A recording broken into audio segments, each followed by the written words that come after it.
to plan for a more equitable, climate resilient built environment in New York State. The Christofferson Center is one of the founding partners of CROWD, which stands for Circularity, Reuse, Zero Waste Development, and is an organizer of CROWD Conversations. I'm really pleased to welcome tonight's presenters, Penny Crispin and Wyeth Augustine-Marceil, who are both candidates for a Master of Regional Planning degree from Cornell University's Department of City and Regional Planning. Both Penny and Wyeth have been active CROWD participants over the past 2 years that they've been at Cornell. And Shivani Isola, also an MRP candidate, is moderating tonight's session. So before we start, just a couple of housekeeping details. We will keep this to an hour, including Q&A. So please type your questions in the chat as we go along, and we'll get to those at the end after both Penny and Wyeth have finished their presentations. Please keep yourselves muted so everyone can hear the presentation. And we are recording the session, and we'll share that out to everybody who's registered for tonight's event. Just as a reminder, our next CROWD conversation on June 5th will be joined by speakers from Pittsburgh, who are sharing how their city is addressing deconstruction via an executive order that was signed by the mayor last year. And you can register for that online at crowd.org. So for those of you who aren't familiar with CROWD, we are a network of partners who came together in 2020 to work toward a more sustainable built environment in New York State. We are a group of planners, architects, preservationists, municipal staff, reuse and salvage professionals, environmentalists, university faculty and students, and our numbers are growing. And we believe that a circular construction economy in New York State can bring environmental, economic, and social and cultural benefits to everyone. And so at the core of our efforts, we support and advocate for deconstruction and building material reuse rather than demolition of buildings and infrastructure and the creation of vast amounts of landfill waste. So we work on local and state policies and practices. We do research and analysis, education and community engagement, and work around equitable workforce development. You can learn more about our work on our website, crowd.org, and you can register for upcoming CROWD events, sign up for our mailing list, download some fantastic resource guides, or reach out to any of us for more information. So I want to introduce our moderator for the evening, Shivani Lakshmi Isola. Shivani is a master's student in the City and Regional Planning Department at Cornell. She is a dancer working at the intersection of community and regenerative practice, and her work has allowed her to advocate for refugees with the United Nations High Commission, teach digital filmmaking to underserved youth in South India, and implement sustainable projects combating homelessness in her hometown of Los Angeles. Shivani spent fall 2022 as an intern with the Christofferson Center, where she researched deconstruction policy. This summer, she'll be in India conducting fieldwork tracing the circularity of construction waste across informal settlements and major development projects. So Shivani, I will turn it over to you. Thank you for moderating tonight. Thank you so much, Gretchen. Hi, everyone. I wanted to begin with a land acknowledgement. So Ithaca is on the traditional homelands of the Gaegahono, the Cayuga Nation. The Gaegahono are members of the Haudenosaunee Confederacy, an alliance of 6 sovereign nations with a historic and contemporary presence on this land. The Confederacy precedes the establishment of Ithaca, New York State, and the United States of America. We acknowledge the painful history of Gaegahono dispossession and honor the ongoing connection of Gaegahono people, past and present, to these lands and waters. And we're going to begin with Penny today. I'm really excited to hear about your research. So a little bit about Penny. Penny Crispin is a current student of the Master's in Regional Planning program at Cornell University. After working in youth serving nonprofits for over 18 years, Penny's current professional goal is to contribute to an equitable, sustainable world through collaborative change-making. A circular economy advocate and reuse enthusiast, Penny has been a member of CROWD since 2021 and served as a Susan Christofferson Center for Community Planning intern in 2022. And Penny, I think you should be able to share your presentation with us. And as Gretchen mentioned, we'll take questions at the end. but if you want to just pop them in the chat, we can go over that after Wyeth's presentation as well. Great, and just to confirm that you're able to see my screen. Perfect, great, thank you. So thank you so much for the opportunity to present. This presentation is going to highlight a professional report that I created for Crowd. The title of the report is Circularity Hubs, a proposal to advance the circular building material economy in New York State. I'm going to go through this pretty quickly. We've got a lot of content, and I know we're limited on time, so forgive me if I go a little bit fast. But just to provide some background information on how I selected this topic for my professional report, I started attending the meetings of the Crowd Network as they're advocating and solution finding for deconstruction and a circular building material economy in New York State. And last summer, as Shivani mentioned, I was an intern for the Christopherson Center, and as part of my work, I interviewed land bank executives regarding the feasibility of utilizing deconstruction rather than demolition of buildings in their ownership. And last summer, the New York Climate Leadership and Consumer Protection Act, the CLCPA, the draft scoping plan became open for public comment. And Diane Cohen of Finger Lakes Reuse made recommendations for large-scale building material reuse facilities. These are what I'm referring to as circularity hubs in each county of New York. This recommendation by Cohen became the basis for this report, exploring the possibilities of how a statewide approach to building material reuse could advance a circular economy in New York. So for the report, I conducted interviews with building material reuse facilities to understand their current operations.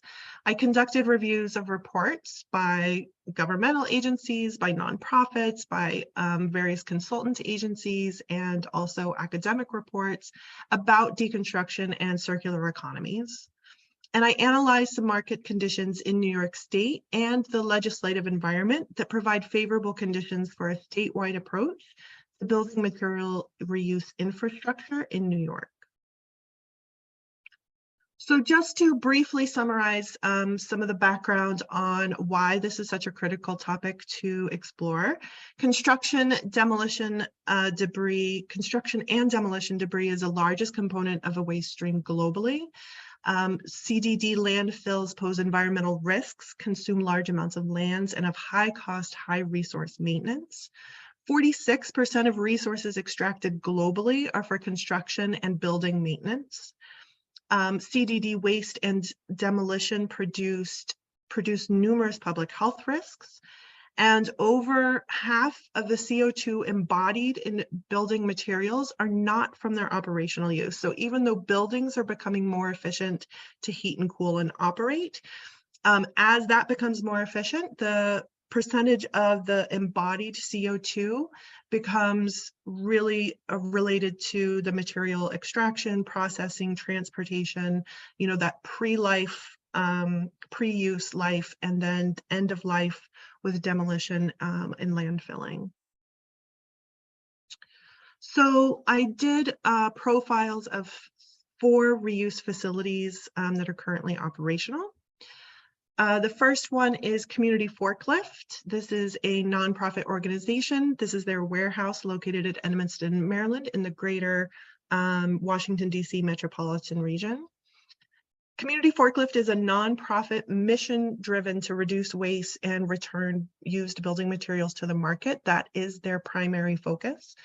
They have really successful programs, including a HELP program, that's the Home Essentials program, where you can see the 2022 program fact sheet here on the screen. They provide materials and appliances to low-income households. They also have a very successful Community Building Blocks program, where they donate materials and appliances to nonprofit organizations and groups that serve community needs. They have a trained crew that provides salvage and some soft deconstruction services. They piloted more extensive deconstruction services in the past and hope to do so again in the future. I also profiled Historic Albany Foundation's Architectural Parts Warehouse. This is located in Albany, New York. This is part of a nonprofit that has a much broader focus than just reuse. Historic preservation is their primary focus. They have a smaller warehouse space. They have a very selective inventory of pre-1940s architectural salvage, and they also feature a lot of unique furniture, art, and other items in their warehouse. This organization is very limited in its number of actual employees. They have a large volunteer base and a large following to support the organization's work. I also profiled the Broome County Eco Center. This is a publicly owned facility opened with the goal of diverting waste. The Eco Center is located at the Broome County landfill, and all materials that are acquired into the Eco Center are then made available for free to any Broome County residents to pick up and use. This facility has a significant struggle with acquisition of materials. Their warehouse was essentially empty over this winter.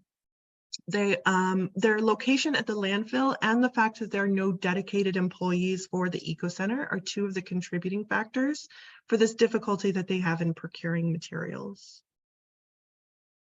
I also did a profile on Reuse Action. This is their warehouse in Buffalo, New York. This is a for-profit social enterprise. It's led by a team that had previously founded a nonprofit building material reuse organization, which was Buffalo Reuse. Buffalo Reuse actually recently closed its retail operations and transferred their inventory over to Reuse Action. This is a social enterprise that has 4 focuses in its business plan. Building material reuse and building material surplus sales is their primary focus. They also have small business incubation through low-cost studio and workspace rentals. They have contracting services focused primarily on carpentry, and they do salvage and soft deconstruction services.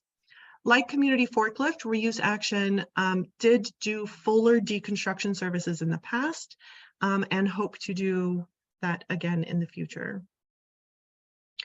So utilizing the profiles that I created of these 4 reuse establishments, as well as the review of various reports and information on deconstruction and circular economies, I created a model for a circularity hub. So just to briefly summarize the concept, the purpose that circularity hubs are to provide. One is to utilize a statewide approach to problem solving the climate change impacts of a linear economy. Also to provide or support critical circular building material economy infrastructure. To increase the scale at which materials are diverted from the waste stream and returned to market. To maximize benefits to environmental sustainability, public health, social justice, and the green economy. So those are some of the goals behind the concept of a circularity hub. This diagram, which was created by Wyeth, the other speaker this evening, my colleague, shows the critical infrastructure for a circular building material economy. The goal for circularity hubs is to provide or support this infrastructure to support this emerging economy. So these services that you see here and other functions are in the recommendations that I've provided in the report. So the recommended functions for the circularity hubs include transportation and hauling. Transportation is critical for procuring materials. Both Community Forklift and Reuse Action emphasize the importance of hustle in acquiring high-value items at large quantities. On-site sorting of materials at building deconstruction or demolition is critical to maximizing the quality and quantity of materials from a building. And so circularity hubs should be prepared to transport materials from these sites to their own facilities so that they don't lose that value and that quantity. Salvage and deconstruction services are limited in their availability, especially in smaller markets. And again, this is critical for the hustle of material acquisition. Providing these services expands the opportunity for people to donate their items to a circular economy. And providing these services also creates the opportunity for the next function, which is workforce development. Part of the appeal of, and one of the major impacts of a green economy is the investment in people, especially those who have been historically disadvantaged or unfairly impacted by environmental degradation. Deconstruction is more labor intensive than demolition, but it puts investment into jobs and into people and into workforce training that is otherwise being spent on resource extraction, landfill management, and other wasteful and harmful practices. In areas that have implemented deconstruction ordinances, the deconstruction experts have led the way with standardizing training and certification programs, which could be established by circularity hubs if they if they develop this workforce development programs in their facilities. Processing and value-added services allows circularity hubs to produce inventory that is ready to install, which has appeal to contractors, architects, designers, and homeowners, and to identify local market demands, as Reuse Action has done by creating very popular fireplace mantles from reclaimed barn wood, which they have discovered is very popular in their market, and they sell out of them very quickly. An online marketplace that connects all of the circularity hubs in New York State increases the scale of projects for which contractors are able to source their materials.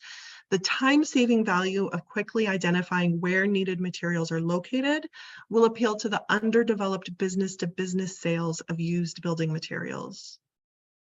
Community engagement and education is also critical to advance the circular economy. Awareness around circular economy principles is slowly growing in the general public, but building materials reuse is still a largely unknown aspect that requires more understanding and advocacy. And as we've seen with Community Forklift, partnership and engagement with local nonprofits and small businesses and various programs can really maximize the benefit that they have to the local area. So recommendations for the establishment themselves include the very important location. Location is really critical in the profiles that I did of the reuse establishments, as well as through the research that I've done. Proximity is critical here. Proximity to a workforce and to construction jobs for trainees, to other reuse infrastructure, and to a reuse ecosystem, including small businesses that would develop around reuse. Transporting building materials long distances can quickly counteract the emission savings of building materials reuse. So proximity to sources and buyers of materials is also really important. As far as the ownership model, both nonprofit and for-profit models of reuse establishments have proven successful across the United States and around the world.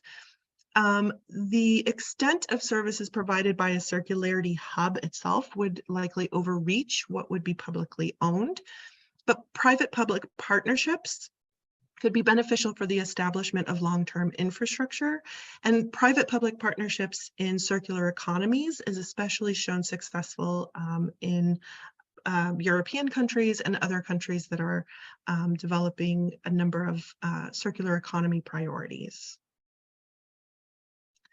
Seed funding from public sources is necessary to invest in this new infrastructure to support a circular economy. Because demolition is on its face cheaper, or in other words, the costs are hidden because they're environmental and other costs happen largely off-site. A capitalist market will either not spontaneously emerge to support this infrastructure, or it's going to emerge too slowly. So investment, seed funding to procure facilities and to get started is really important for their success. And social impact bonds are a promising approach to continuous funding, where investors can get involved in the reuse economy. And circularity hubs would have numerous quantifiable outcomes to determine measurements for payouts. The there are a number of facility specifications also for circularity hubs that need to be large, open, primarily one floor spaces with high ceilings, or at least the operations of the circularity hub would primarily take place on one floor, especially for the retail space. In order to increase the scale of projects that utilize building materials, a larger supply of materials that may be collected over months and over numerous deconstruction projects is needed to be stored so that small and medium-sized contractors can reliably source needed materials. Right now, a lot of the reuse establishments buyers are individual homeowners, individual small business startups.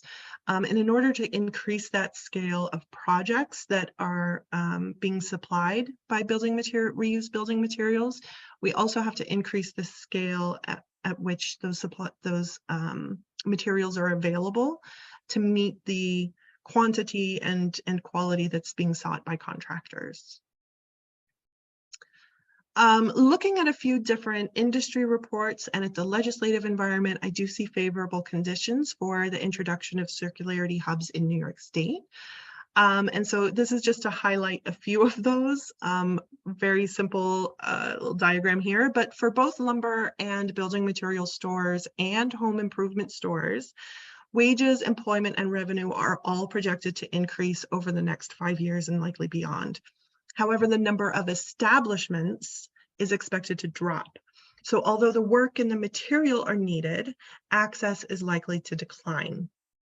This is an excellent opportunity for the low-cost option of reuse to become the local accessible option and to be able to take in a piece of the employment opportunities the rising employment opportunities that exist.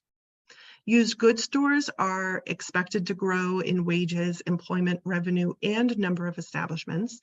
This is all positive for building material reuse and shows that consumers are looking for low-cost reuse options and that there is large room for market saturation.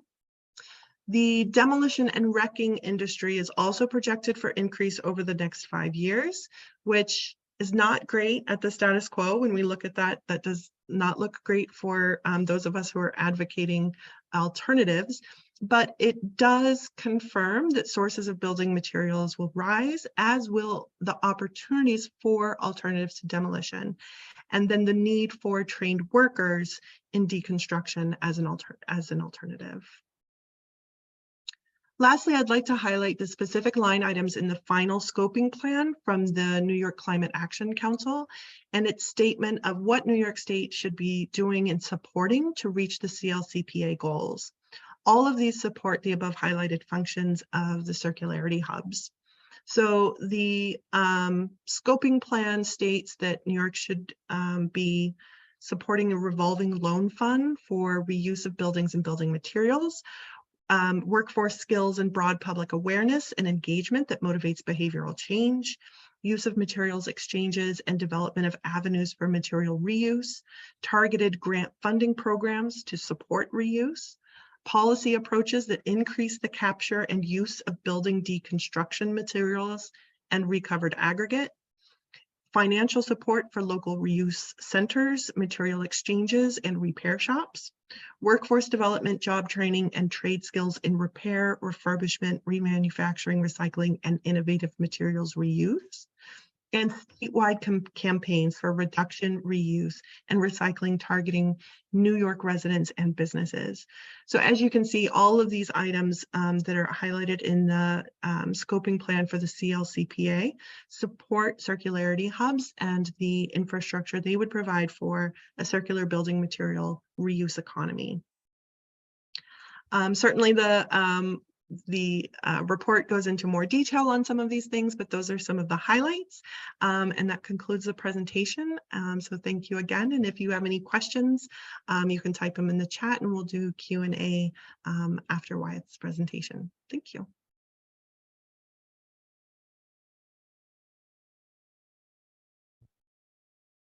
That's so awesome, Penny. Thank you for sharing with us. Well, next we have Wyeth Augustine-Marceil, who is an industrial designer currently pursuing a master's in regional planning at Cornell University.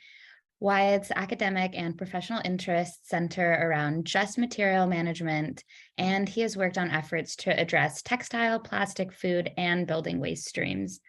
Wyeth has been a member of the Cornell Just Places Lab and Crowd since the fall of 2021, where he has contributed to research, advocacy, and scholarship to support deconstruction in Ithaca and New York State. All right, Wyeth, you also should be able to share your presentation. All right, and let me know that that's full screen. Mhm. All good? Awesome. Great. Well, thanks so much, Shivani, and thank you, Penny, for that presentation and also for a partial introduction of mine. So I'll be able to move through some of the beginning of mine. My exit paper is a research paper entitled "Which Buildings Are Worth Disassembling," which is an analysis of American deconstruction ordinances, which Penny mentioned in her presentation. And as Shivani mentioned, I've been a member of Crowd for a handful of years and have had the opportunity to contribute to a number of different efforts, including public advocacy, research, presentations, and things like that. And through that, I've been able to learn a lot about waste in the built environment. And so, as Penny mentioned, the waste from buildings and construction demolition debris is substantial. This is just in the United States alone. If you look at all C&D waste, it's almost 600 million tons in 1 year, which is more than double municipal solid waste. And then when you look at buildings, that's about 188 million tons annually. And that waste primarily comes from how we treat the end of life of buildings, in which 90% of that waste is produced through mechanical demolition, which Penny talked about briefly, where we basically destroy buildings and all of the inherent value within. And so there are other issues with mechanical demolition as well. So obviously there's all of the waste that's being produced.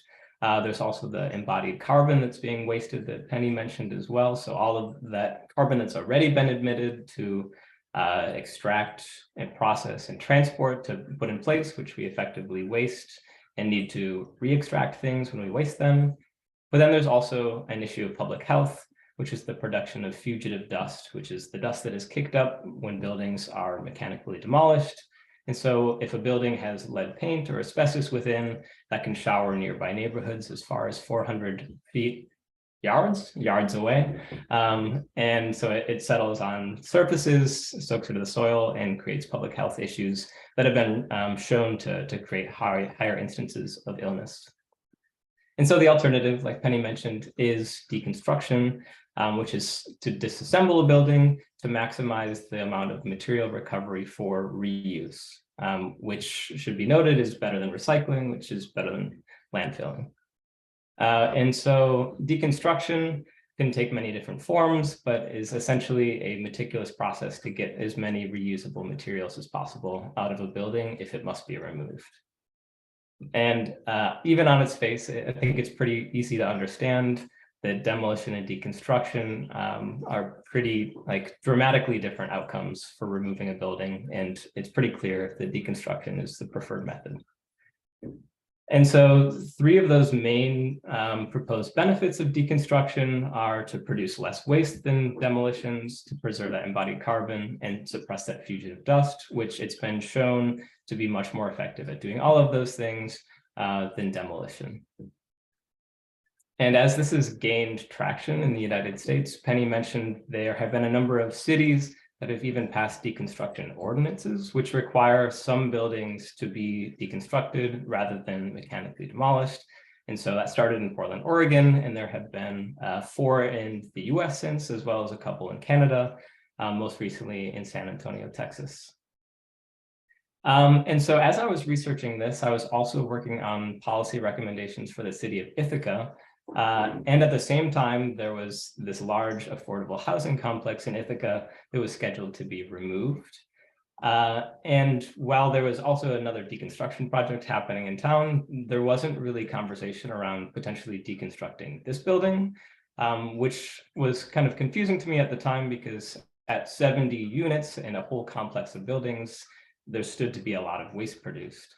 And kind of the response I heard was that because this building was built in the 60s and 70s, the compositional materials didn't really have the same economic potential as an older building with old growth lumber or more heritage detailing and architectural things that just don't exist anymore. And so this building was not a good candidate for deconstruction. And then as I was looking at those ordinances, that was kind of echoed in the policy language. So in 4 of the 5 ordinances within North America, this includes Vancouver as well, there is an applicability threshold depending on the age of the building or the year the building was built. And so you can see in Milwaukee, Portland, San Antonio, and Vancouver, there's a cutoff where if we take Portland, Oregon, which has right now the most aggressive threshold at 1940. If a building was constructed in 1939 was being removed, it would have to be deconstructed. If a building in 1941, it would be mechanically demolished without penalty. The only exception to this is Palo Alto, California, which we can talk about more going forward. But this really kind of started my question, which is why are some buildings worth deconstructing while others are not? And this gets into what my project is actually about. So I'll quickly walk through my methods. I'll provide an overview of the 4 different cities with ordinances, and then I'll look at the ordinances themselves to kind of figure out where they came from, what informed them, and what form they take. I'll share some findings and then wrap this thing up. And so the goals can be broken down into 3. The first is to provide an overview of American ordinances. This, I think, will be helpful as deconstruction becomes more popular, because as I was trying to find overviews, I really couldn't find any. And so this is informed by interviews with municipal representatives. I think Stephanie Phillips from San Antonio is here. She was one of the interview subjects, as well as progress reports in local journalism. I think also because now deconstruction is gaining popularity and there are other cities, including Ithaca, thinking about deconstruction ordinances of their own, it's a really important time to challenge prevailing assumptions, and then hopefully to provide some alternatives or different approaches. And so, like I mentioned, there are those 4 cities with deconstruction ordinances in the US, and they're kind of an odd group of 4 cities. And so to provide a brief overview, the 4 of them are kind of different in a lot of different ways. Milwaukee and Portland are similar mid-sized cities, but San Antonio is the 7th largest city in the US, and Palo Alto comparatively is quite small, though it's in a very populated area. And 3 of the 4, Palo Alto, Portland, and San Antonio, are really growing rapidly, which contributes to the pressures on the built environment, and also probably contributes to the spike of demolitions. Milwaukee, on the other hand, has been a shrinking city for quite some time, and their demolition issue is kind of different, where it's actually mostly vacant structures that are owned by the city that are being removed. You also see pretty big dramatic differences in household income, where Palo Alto is one of the wealthiest cities in the country, and Milwaukee is comparatively lower income. This also obviously translates to the home values in a given place. And so you can see these are different buckets of home values, from low values to high values for each city. And Milwaukee's home values are understandably low, while Portland and certainly Palo Alto have very high home values. And so there's a lot of money being poured into the built environment there. And then, importantly for the deconstruction ordinance, there's also some information here on where the buildings or the age of the housing stock in each city. And so you can see in Milwaukee and Portland, there's a large stock of old growth and first growth homes, while in Palo Alto, you can see suburbanization growth in the 1950s, and San Antonio follows more of a Sunbelt trajectory of much more recent construction. And you can see the median structure built there. So all of those median years are after that most aggressive year built threshold.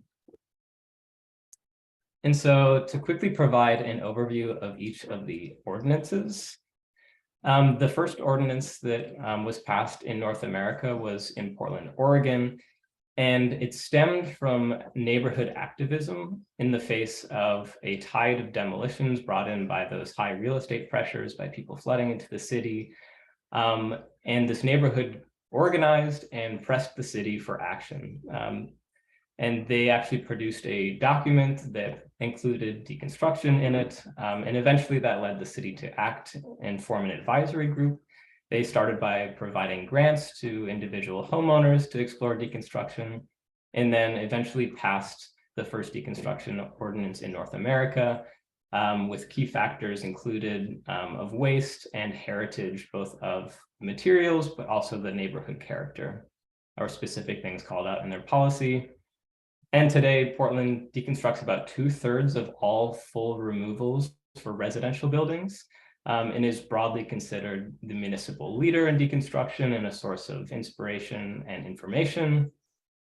And that year-built applicability clause started in Portland. And I can talk about that a little bit more, but my first question was, where did this come from? And there's the first answer. It started in Portland. There's a little bit more backstory, but I'll share a little bit more on that going forward. Milwaukee was, their ordinance was introduced by an alderman who has long been working to address neighborhood stabilization through city executed demolitions. Like I mentioned, the city is shrinking, so the city's become a large property owner. And like other Rust Belt cities, the traditional way to manage those properties has just been to remove them and make a vacant lot. So he has tried a number of different approaches to address that problem, and deconstruction eventually was one that he got through city council, and he was really able to message the potential for deconstruction to create trades jobs, like Penny mentioned, and that was really kind of the winning issue in Milwaukee. And at the time, it was actually, the ordinance they passed was actually the most stringent. It moved that year threshold from originally 1916 in Portland to 1929 in Milwaukee. But ultimately, the program, it tried too closely to emulate Portland in a very different real estate environment. And the city was ultimately unable to generate bids for city projects for a number of different kind of bureaucratic reasons. And actually, the ordinance has really never been implemented in Milwaukee. Palo Alto is kind of the clear outlier here. Their ordinance came from a zero waste plan that aims for 95% diversion of all materials from landfill by, I think it's 2030. And so they looked at their waste streams and found that even though they had very high C&D recycling rates from demolitions, it still accounted for 44% of all of their landfill waste. And so from this desire to dramatically curtail waste going to landfill, they were able to pass their ordinance. And actually their ordinance has no threshold, and it also includes commercial buildings, which none of the other ordinances do. And so this is kind of the outlier among them, and it was hyper-focused on waste. There's no mention of heritage building materials, historic preservation, job creation, any of those things. It's really focused on diverting waste. And San Antonio, Texas was the most recent city to pass a deconstruction ordinance in 2022 as the first post-COVID ordinance, which is kind of interesting. And it has a kind of a similar origin as Portland in that a neighborhood was being specifically targeted for demolition for new development, though this neighborhood in San Antonio was primarily low income and community of color. And so those fugitive dust impacts and public health impacts were especially felt strongly. And given that it was really discussed during peak COVID time, so respiratory health was of primary concern. And so similarly, they formed a deconstruction advisory group and commissioned a very extensive study, which is, I think, one of the best studies on deconstruction out there. And in 2022, passed their ordinance with 3 different phases to move that year-built applicability into increasingly more buildings. And so it's a little bit too early to evaluate exactly what's going on in San Antonio, as this just passed last year and went into effect really on January 1st. But it should be noted they're developing this really interesting material innovation center, which sounds quite a bit like a circularity hub that Penny was talking about. And so to get into some findings, I think it's really important to understand when looking at these ordinances just how influential Portland has been, not only in that year-built applicability threshold, but in other approaches. But it should be noted that that's kind of carried forward. So I think I actually didn't mention this. The year-built applicability threshold really came from, one, a preference for heritage old growth materials that typically fetch higher economic returns than more contemporary modern construction.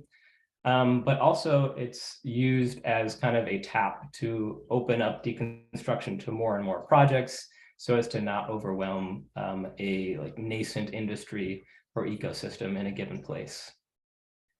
And so that was kind of emulated definitely across some of the other places.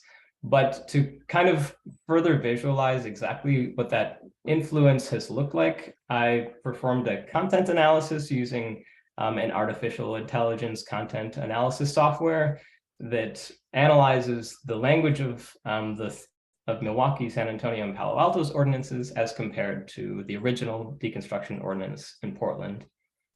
And so you can see definitely in Milwaukee and somewhat in San Antonio, there's a lot of borrowed language, including in Milwaukee, a lot of identically borrowed language. And that makes sense because those two cities have followed a similar approach, whereas Palo Alto, which has a very different approach, has an almost completely original document. And so this is not to say that there's anything wrong with borrowing policy, language, or direction. There's actually a number of benefits with it. But just to visualize kind of where that influence came from, especially as more cities are thinking about deconstruction. So I also included proposed deconstruction ordinances in Baltimore, Maryland, and Ithaca, New York, which I contributed to. And they both show substantial influence from Portland's approach.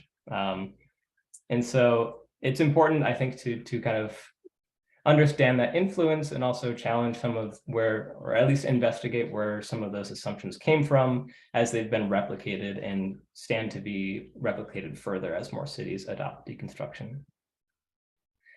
And I think most importantly for this research, I'm of the opinion that this influence has included an overemphasis on the importance of heritage buildings and materials when thinking about deconstruction.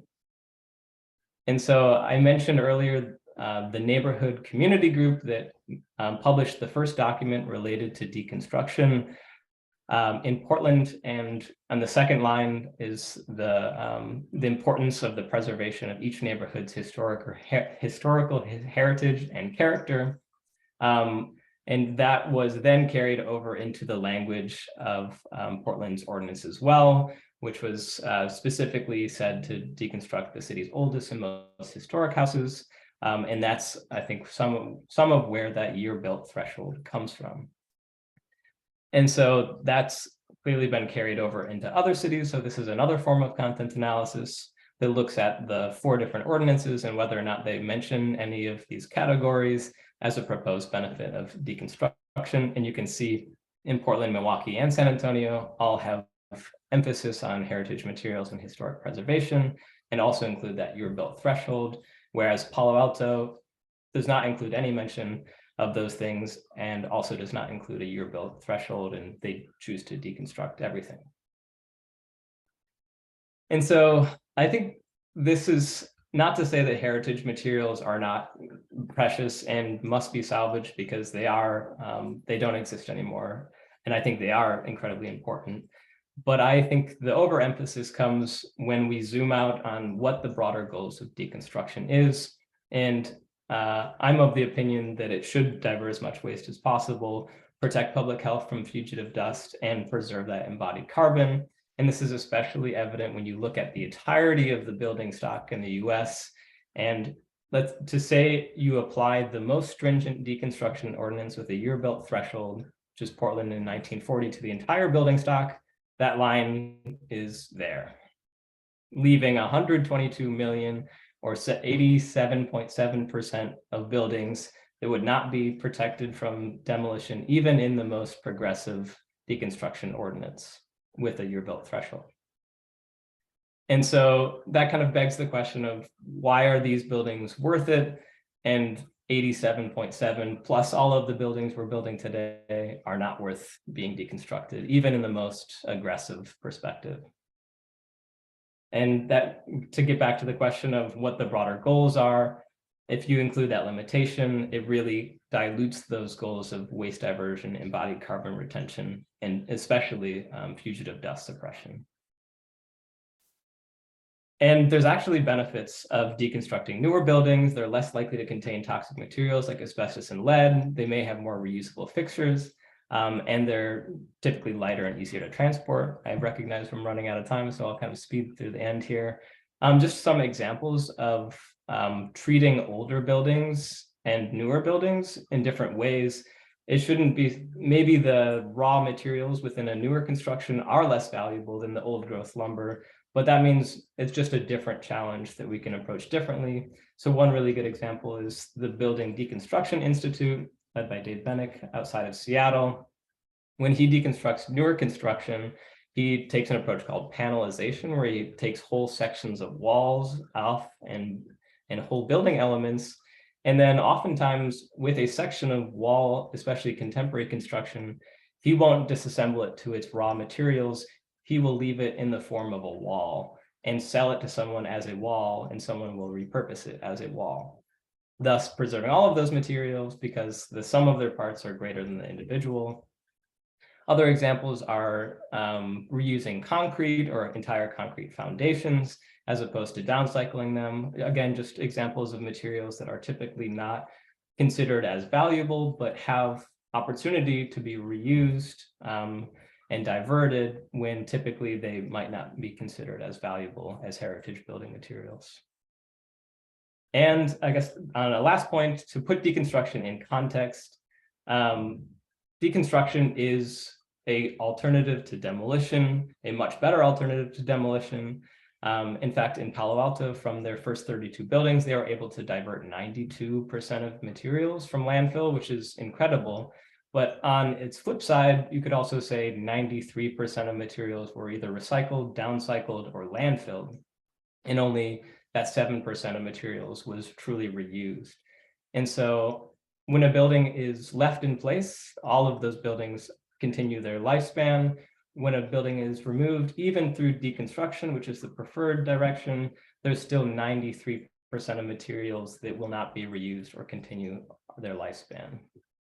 And so to put everything into perspective, deconstruction is the best option for the end of a building's life, but there are many options that should be considered before this, including maintenance, adaptive reuse, expansion or overbuilding, or even relocating an entire building.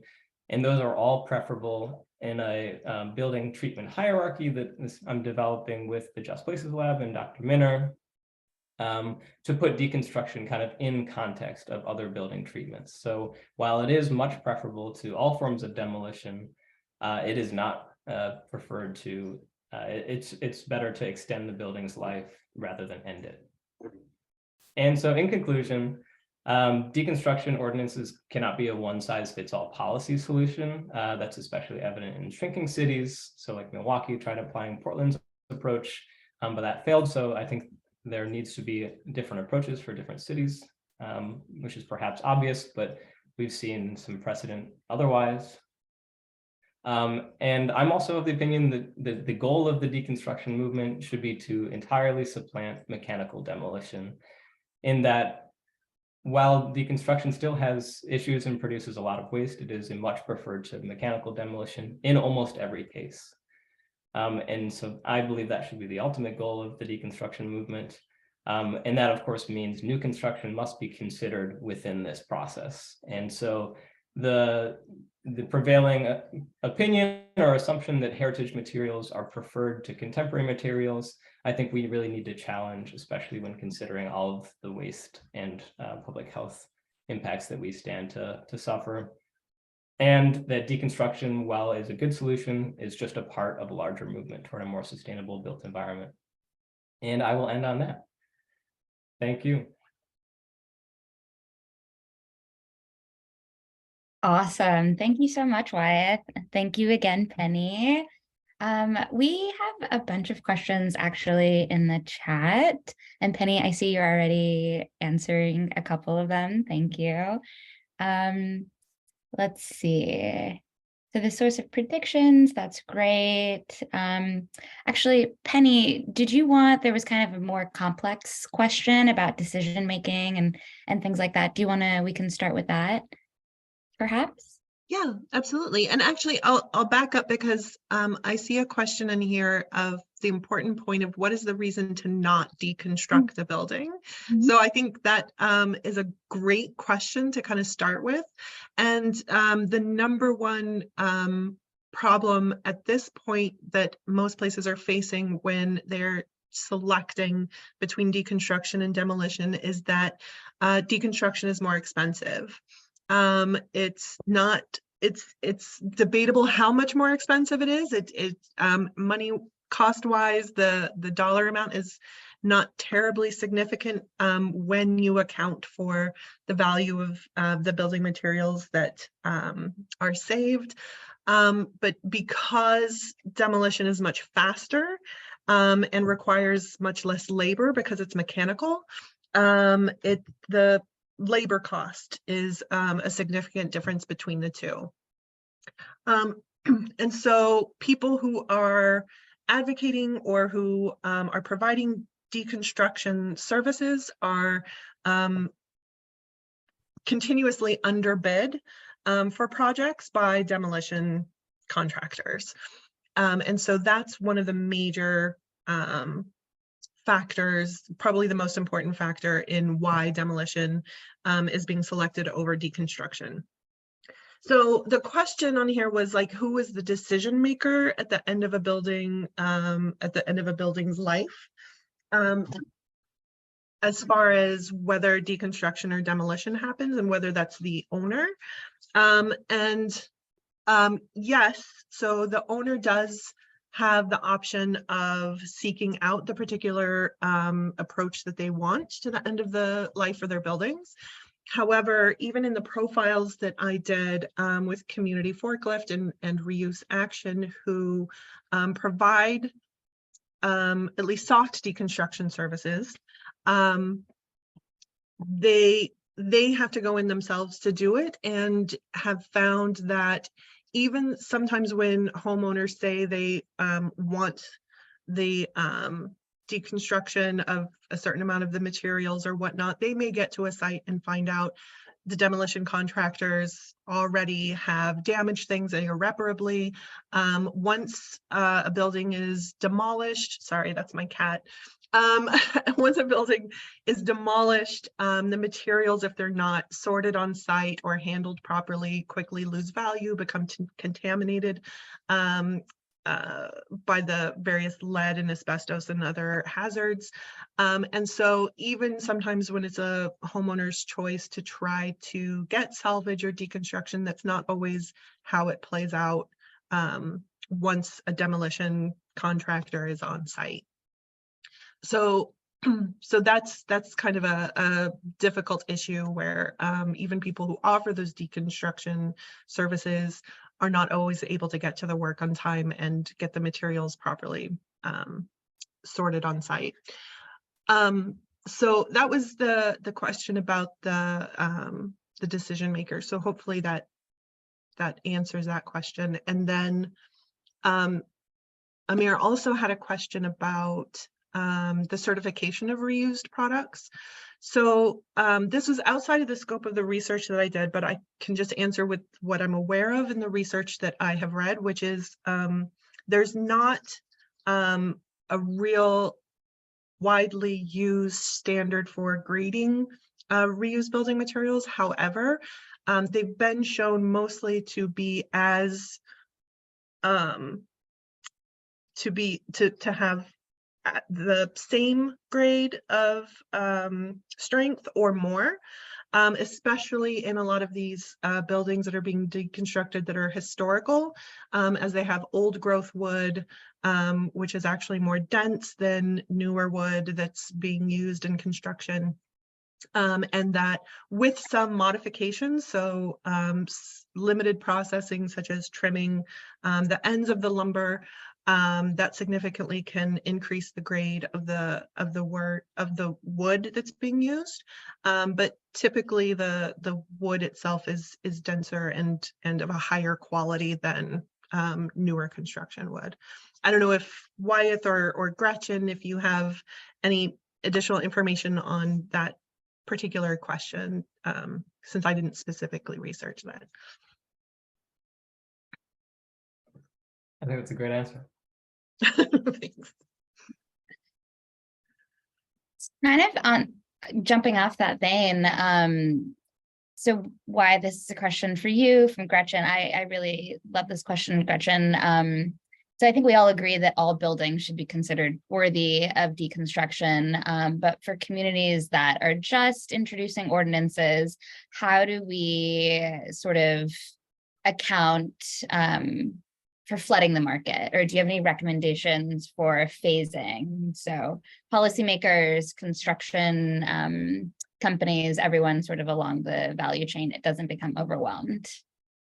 Yeah, absolutely. It's a great question. And part of the cleverness of that threshold is that you can really kind of fine tune it to like and progressively include more buildings. And so I do think that is still a good approach, with the understanding that the goal is to continue moving that forward to all buildings.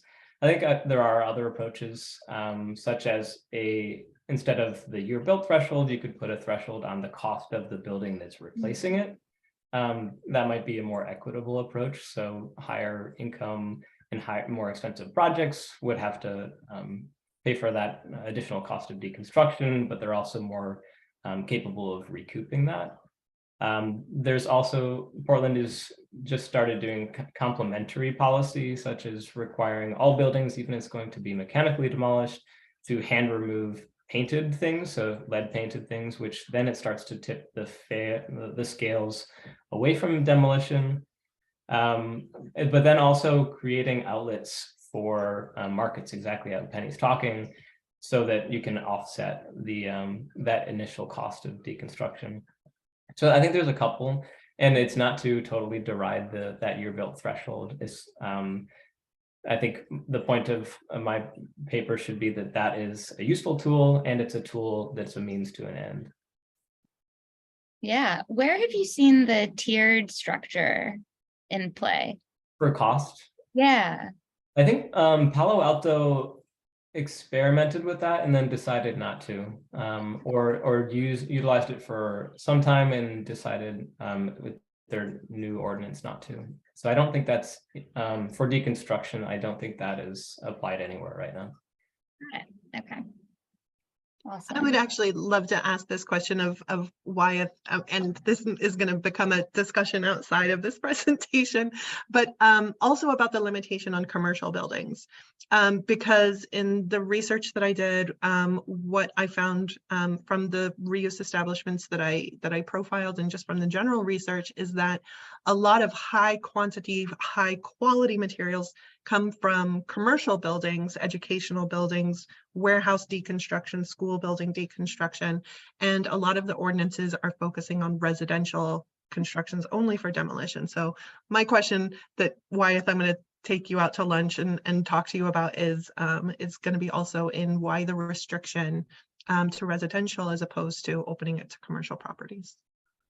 Yeah, I think what I heard was just for all of these, because they're also so new, and deconstruction is like fairly new, the residential structures that are mostly wood stick frames, they're just generally easier to deconstruct, whereas commercial buildings are more likely to be masonry or steel frame that are just, they pose different challenges. So I think, but I also think it kind of gets to that point about heritage, especially old growth wood. I think there's a lot of preference paid to old growth lumber for good reason. It's a really incredible material that just doesn't exist anymore.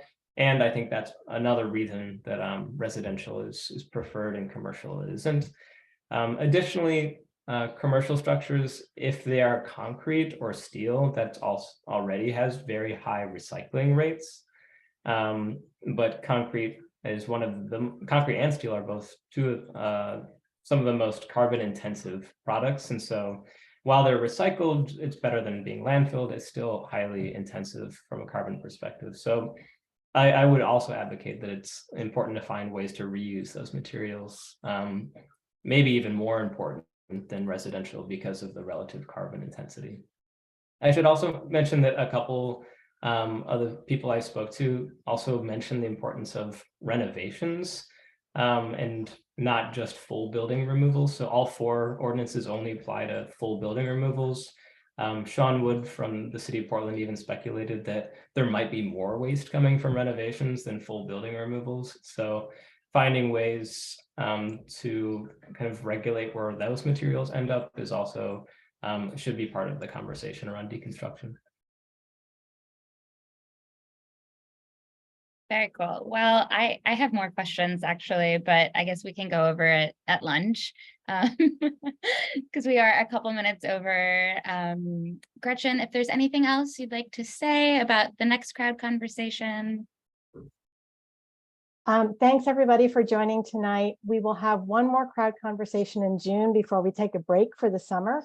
So if you'd like to join us on June 5th at 5:30, we'll be hearing from colleagues in Pittsburgh talking about an executive order there in which all municipally owned buildings slated for demolition are now to be deconstructed. So they'll be talking about how that has resulted after being signed into action about a year ago. So please go ahead and register for our June crowd conversation, and we will look forward to seeing you then. Everybody who's registered tonight will get a recording of the conversation, and hopefully Wyeth and Penny will be generous and share their presentations, which we will also send along to you. So thank you so much for joining tonight, and hope to see you next month in June. Thank you. Thanks, Penny. Thanks, Wyeth. Thanks, Shivani. That was awesome. Thanks all.